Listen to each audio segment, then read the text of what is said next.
Hi, hello, it's Nikki and welcome to my messy bookshelf. Today I'm here to do just a quick wrap up of what I've been reading for the last couple of weeks. Should be relatively short and sweet. I got through 3 books and I am very happy to report that I actually read 2 books from my pile of possibilities for January. So I am on a roll here and I am very excited about it. But the first one that I read was actually the last book that I read in 2025 because I finished it on New Year's Eve, right before New Year's, and that is World War Z by Max Brooks. And I did mention that I was reading this, I think, in my last video, and what a doozy this book was. This book was such a journey. It was such a wild ride for sure. But this book follows actually Max Brooks himself as a UN official after the zombie war in this book. And he had compiled a report for the post-war commission and decided to compile a lot of his interviews with survivors into a book. So that's what this book is. This book, I did not realize, I have seen the movie. I knew it was different. Every book always has differences, or every movie always, veers off from the original book. But I did not realize how different it was. And I am so glad that I finally read this book. I loved it. And this book is told, as I said, through interviews with various people, and it's broken into different sections. So we see sort of before the war happens when things are starting to go south, and then we see all these interviews with people about what they were doing when the war broke out, and then we move on to the Great Panic, which is the height of all of the conflicts that were going on. And then sort of toward the tail end and afterwards, after the war. So what I loved about this book is that it deals with such a crazy topic. I think everybody secretly has a niggling little fear in their mind about if something like this were ever to happen. But I loved the way that it was told from survivors from around the world. I loved, yes, it's about zombies, but it was not a very gory and horrifying, bloody book throughout the book. The book was about the people. The book was about the humans and humanity that survived this war. So I really loved that. And I loved hearing different stories from the people who survived in their different countries. I thought it was fantastic. And you see some of the worst things in human nature, and you see some of the best things in human nature in this book. And I loved it. I loved it.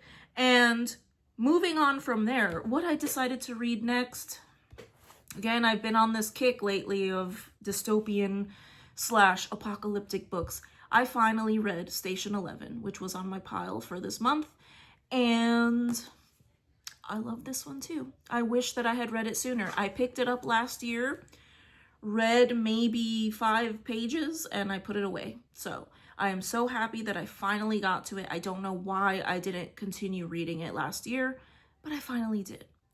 And in this book, we are following a young woman. Again, we're dealing with a very horrible pandemic that is going across the world.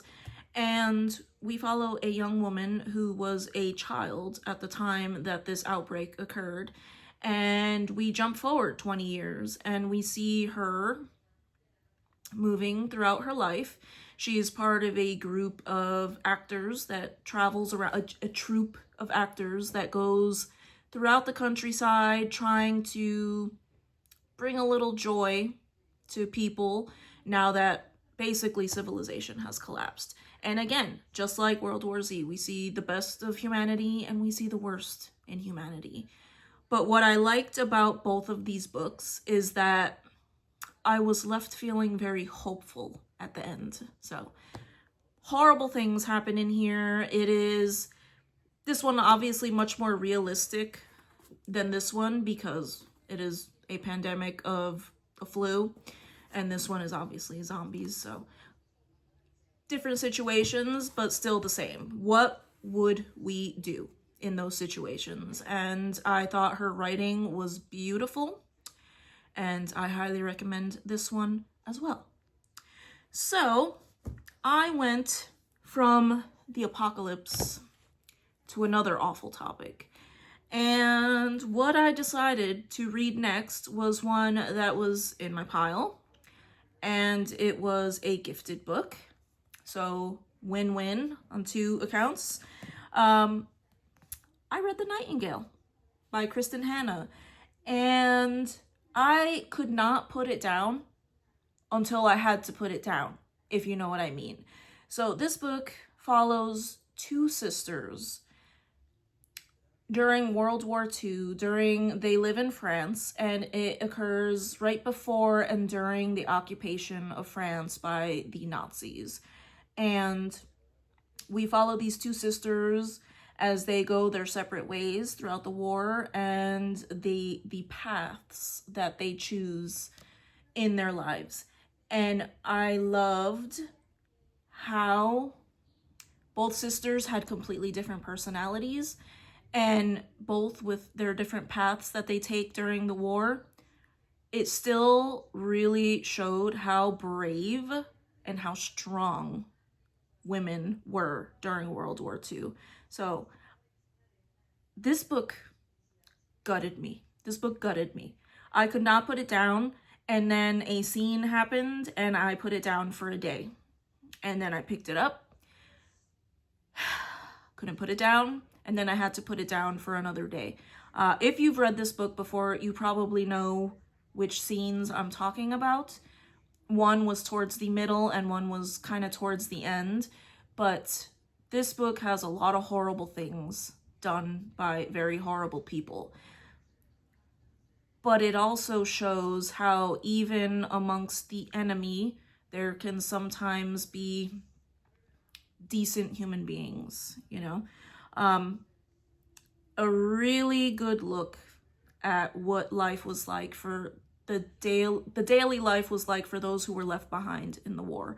A lot of World War II stuff that I read focuses on the fighting and the war itself, but this is sort of behind the scenes and what happened to those people who had to live at home during that time.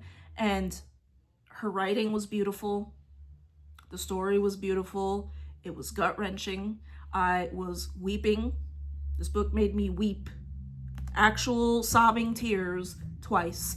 So, yeah, beware. There are a lot of triggering things in this book, but I could not get enough of this book. Another 5-star. So everything that I read in the past 2 weeks was 5-star for me. So I think I had a pretty great 2 weeks. However, just finishing this, now between World War II and the apocalypse, I think that I need to kind of step away and move into a different direction, but I don't know exactly what I want to read next. So I have some other things from my pile here. I have Babel. Have not started reading this one yet. I also have Martin Chuzzlewit, which I did start reading, so this may be it. But again, moving on to another chunky book after I just read The Nightingale. Not too sure how that's gonna go. Probably gonna read this one much more slowly while I'm reading something else. And then, in the same vein as the other apocalyptic books, I have Oryx and Crake, which also was in my pile. So we shall see. I am not entirely sure. The only one of these three here that I started reading already was Martin Chuzzlewit. So we shall see. I need to kind of see where my mood takes me, because I don't think that I have completely burnt out of the horrible dystopian books that I've been reading, but I do feel like I need to kind of lift the mood a little bit. So I'm not sure. A fantasy like Babel might be what I need to do.